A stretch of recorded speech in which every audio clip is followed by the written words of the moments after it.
And soar into the rankings to the number 5 spot among the top heavyweights in the world.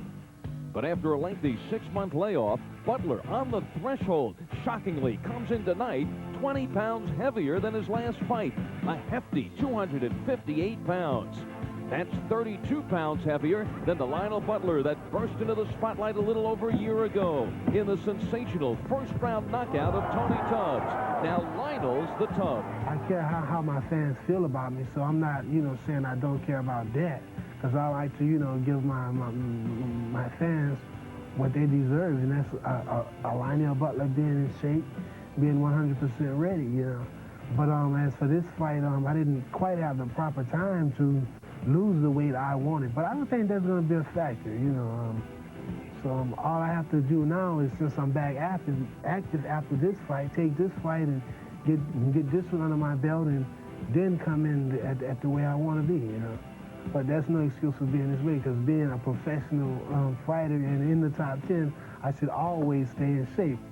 But he is taking on another rotund one in Poncho Carter. Carter, 22-6, unranked, the heavy underdog, no pun intended, sizes up his opponent. He's not to be taken lightly at all, The guy can punch pretty good, and, anytime somebody hits you, you can be hurt.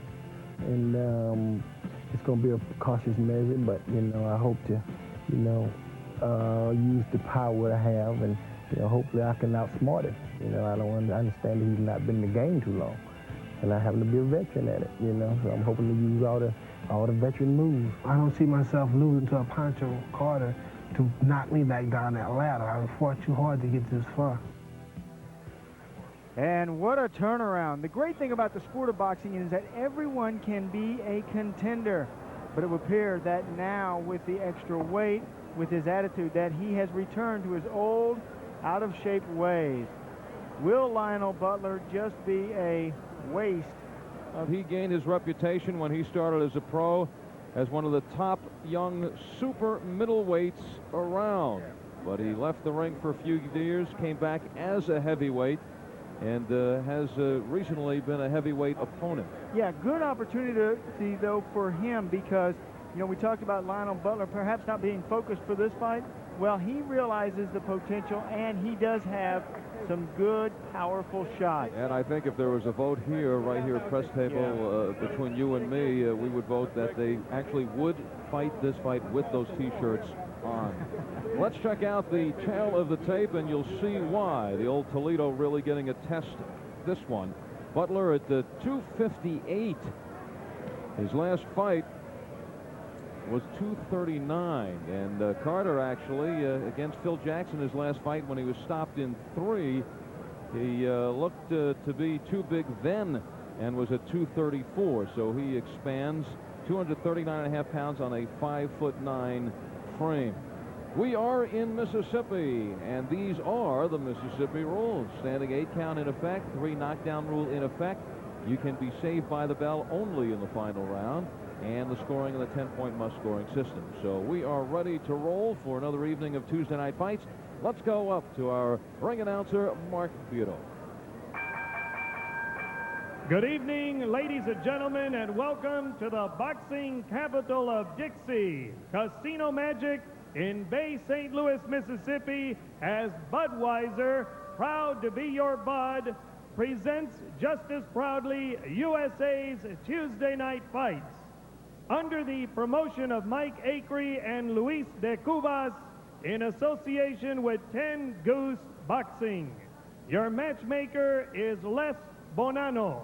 Tonight's bouts are under the auspices of the Mississippi State Athletic Commission, the chairman, the Honorable Billy Lyons, Deputy Assistant Sal Taranto, and attending Commissioner Jim Fagan. Ring officials assigned by the Mississippi State Athletic Commission. Your ringside physician is Dr. James Crittenden. Your timekeeper is the lovely Lonnie Taylor. And counting for the knockdowns at the bell, Ricky Taylor. This bout, 10 rounds, heavyweights. Your judges at ringside are Martin Casino of New Orleans, Louisiana, and from Biloxi, Mississippi, Billy Moran and Freddie Steinwinder III.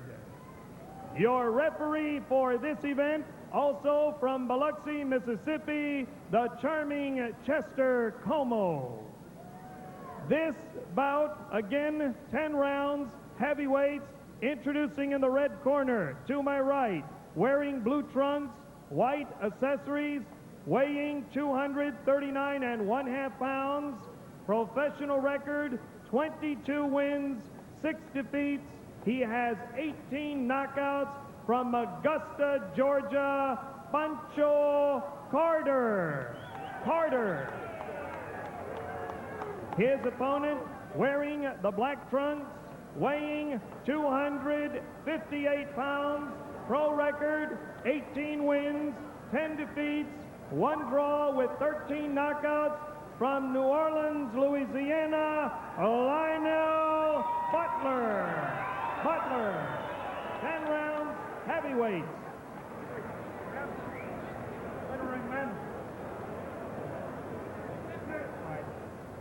You received your instructions earlier. I want you boys to pay attention to my commands at all times. I want a good, clean fight. I want you to touch gloves and get with it. So an enlarged Lionel Butler, who says he wants to get this fight under his belt and then go on and get back into shape.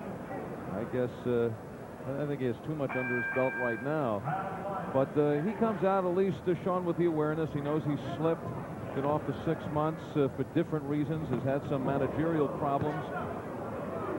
His wife presented him with a new baby, and kind of got out of the fighting mode after he had moved up to number 5 in the world. He had a couple of fights in May. He was looking good, and now has slipped back. But he understands that.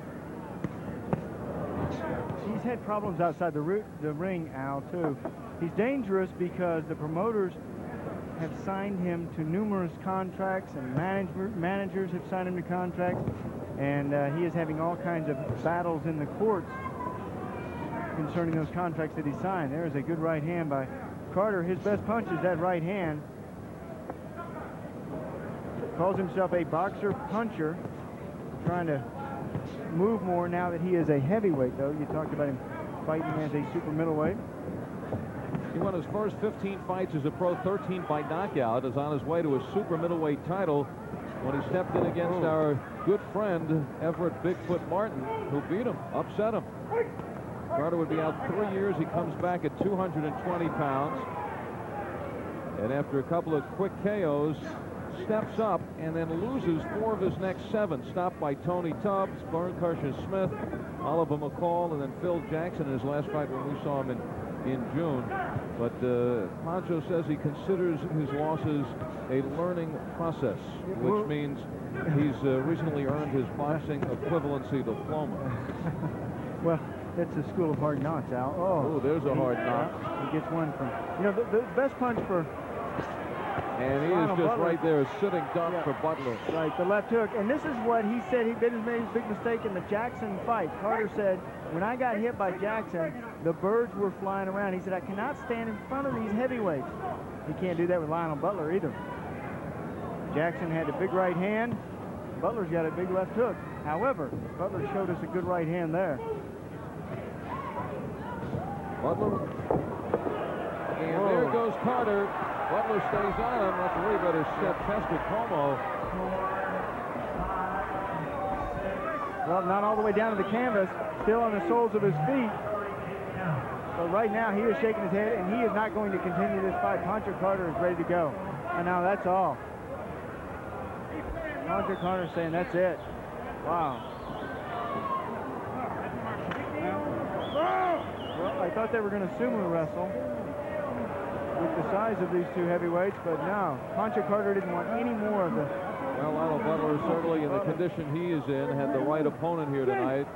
Nell Carter may have lasted longer in this one than Poncho Carter. So no surprise here, no mystery. Once again, the Butler did it, and he records his 13th straight win, 12 by knockout. But really didn't have much of an opportunity to lose any of that weight here in the ring. No, it was all Lionel Butler. Poncho Carter taking mostly steps backward, and each with that right hand. Down he goes, still on the soles of his feet. Lionel Butler cleans up. Chester Como finally peels him off. Poncho Carter, again, another look. The right hand is the punch that drove him back to the corner and down to the close to the canvas, but no, that's all. And it's surprising, too, because Carter said that he wanted to kick Lionel Butler, but no way. Grimacing in pain, he said that's all. He just stayed down there, even arguing with Chester Como. He said that's it. All right, let's get the official time and get out of this stinker before too long. Ladies and gentlemen, the time, 2 minutes, 39 seconds of the first round. The winner by tactical knockout, Lionel Butler.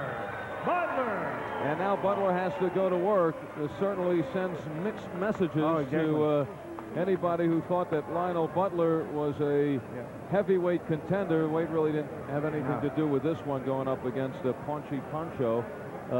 But Butler knows he's gotten himself into trouble with the weight, and says he wants to get by this one and will be down around the 240 mark for his next fight. That's really terrible, and that is how a fighter can drag you down with him. Lionel Butler is a better fighter than this. We've seen him as a better fighter, but he got dragged down to Poncho Carter's level. Lionel Butler should be fit and ready. It's all about perception. You perceive him tonight as being not the contender that he is. All right, let's perceive a good-looking fight of a couple of young, undefeated fighters, and that's what we have.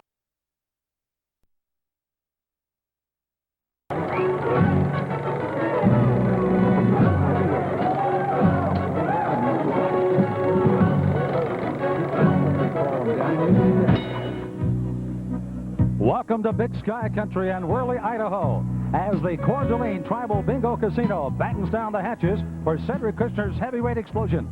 Our main event tonight will feature undefeated Canadian fighter Kurt Johnson going up against a former NFL linebacker and veteran Levi Billups. That's the main event, and a good one for you tonight. Hello again, everybody. Sam Smith, delighted to be working with my partner, the boxing writer of the USA Today newspaper, John Saraceno. John, you've been very steadfast in your thinking that young Kurt Johnson could really be, so to speak, a new real deal as a world champion soon. There's not a lot of excitement in the heavyweight division right now with young fighters. But Kurt Johnson is in that mold with Michael Grant, David Tua, Rock Rahman. He can punch hard, and he can box. And that's what he prefers to do. He actually prefers to box rather than punch. The fighter that goes against him tonight, Levi Billups, has been around the corner, so to speak, and stayed in with a lot of good fighters. Can he stay with Johnson is a key tonight? Certainly Levi Billups has the experience, the durability to last rounds. The problem, Sam, is on the odometer statement, he's got a high mileage fighter. He's had a lot of fights, and it's a matter of whether he can get through those first couple of rounds. So that's our main event tonight. Should be a good one. Our first fight you'll see tonight is almost the nickname show. It's Josh Dempsey going against Tebow Green. Let's highlight that one and tell us about it. Certainly not the real Jack Dempsey, but Josh Dempsey, a young fighter who, like Jack Dempsey, can punch. And in that kind of a fight, Tebow Green's going to have all he can deal with, because he was out of circulation for a while, in prison several years. He's trying to get his feet back wet in the boxing game. Tough fight for Tebow Green tonight. So he's been through the hard times. Like to make it easy time tonight in the first fight coming up on the Heavyweight Explosion. Pull up a chair and enjoy it from Idaho. Cedric Kushner's Heavyweight Explosion is being brought to you by Corona Extra, La Cerveza Más Fina, and by the Coeur d'Alene Tribal Bingo Casino in Idaho. Ladies and gentlemen, we have a big night of